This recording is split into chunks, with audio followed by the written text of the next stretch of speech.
There's been so much hype centered around the NBA draft as of recent, and for good reason.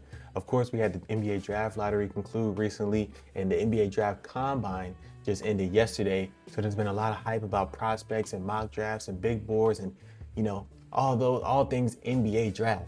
But we still got playoff basketball, baby. So that's what we're gonna talk about today. Now, I know we still have two series that are going on right now, but this is something that I've been wanting to talk about since they played Atlanta.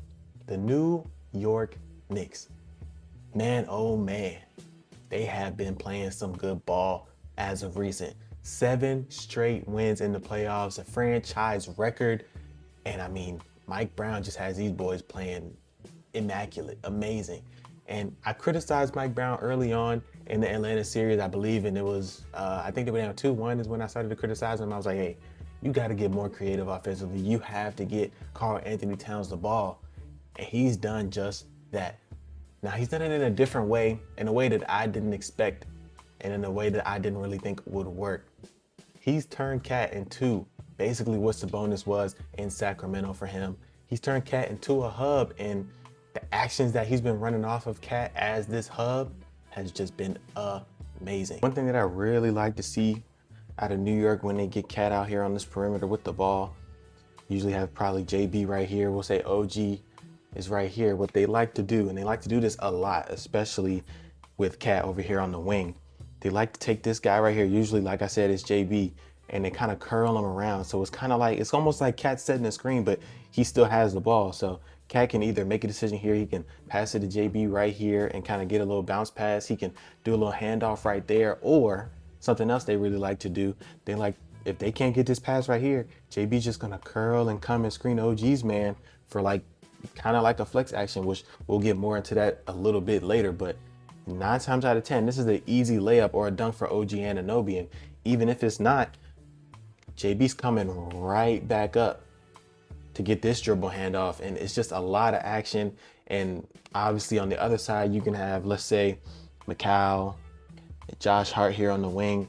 You could get a down screen here. You can even just get an exchange going on, like just to make this backside, just to keep these guys right here occupied so they're not just sitting in the paint. So when OG makes this cut, he can't help.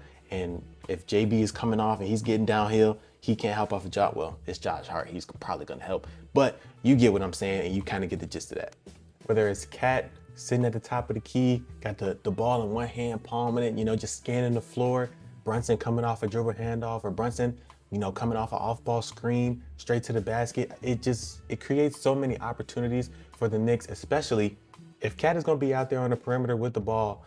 If he's going to have a big on him, the paint is wide open. The paint is food. You're taking the big man outside of the paint because he can't leave Cat, obviously, because Cat can shoot the 3 ball, so he can't sag off. He has to, give ball pressure because Cat at 7 foot and with his wingspan, he can see over probably the majority of the centers, especially left in the playoffs right now. So you just allow him to survey the fielding or survey the court, and he's just gonna kill you. So that's one opportunity right there. But then if you put a guard on Cat and he's out there on the perimeter, he can back down a smaller guard or a wing and take advantage of that matchup. And even once again with the centers, he's one of the quicker centers that we have in our league. So he's able to take them off the dribble if he sees an advantage there. There's one specific thing that I really like that they do out of this Cat offense that I'm gonna call it.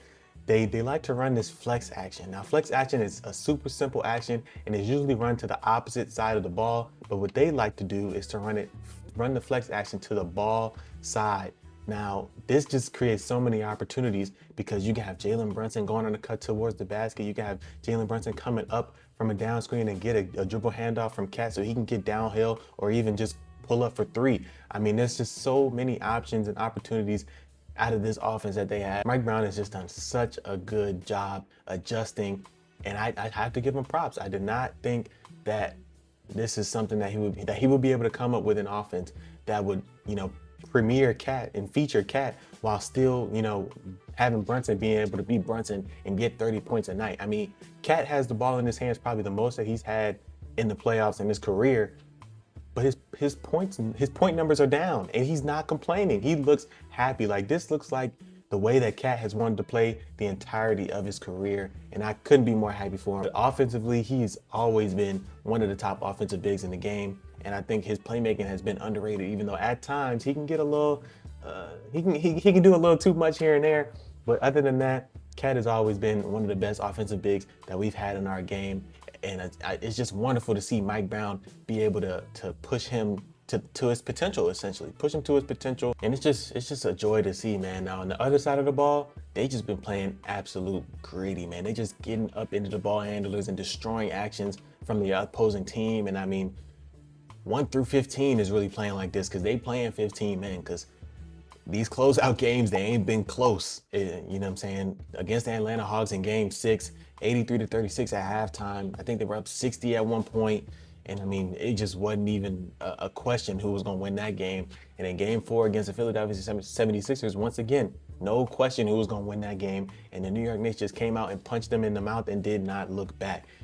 Everybody has just been playing amazing defense. Even Jalen Brunson, they've been hiding Jalen Brunson really well, but you know, you can't hide him the whole game. So, I mean, in the times where he hasn't been able to hide, he's been able to get some stops and at least, you know, make it tough on the other team and make them take a tough shot. Now, it'll be very important, the status of OG Anunoby and what his injury is going to look like, especially going into the conference finals. But as of right now, you're kind of sitting pretty with Detroit and Cleveland beating up on each other the way that they are. And it looks like that we could possibly get a game 7, but even if we don't get a game 7, you've had plenty of rest, you've had plenty of time to evaluate and see how everybody's doing, make sure everybody's healthy.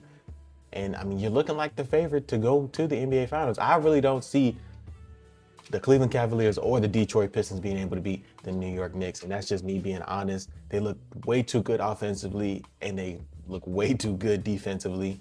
And if you're Detroit, maybe you can keep the offense down a little bit, but I mean, defensively, they're going to stop you too. And that's one of your struggles. Now, if you're Cleveland, you ain't going to be able to stop them. And if it's just me, I think that the New York Knicks are going to easily be able to outscore the Cleveland Cavaliers on a night in, night out basis. So like I said, they're looking like the favorite to go into the NBA Finals. And I mean, even if it's not OKC, they could possibly win an NBA championship. I'm not going to lie to you. I'm not going to lie to you. If it's not OKC, and even if it is OKC, they might make it close. But I think OKC is probably going to go back to back. But if OKC does not make it to the NBA Finals, I'm betting a pretty penny that the New York Knicks will be your NBA champion.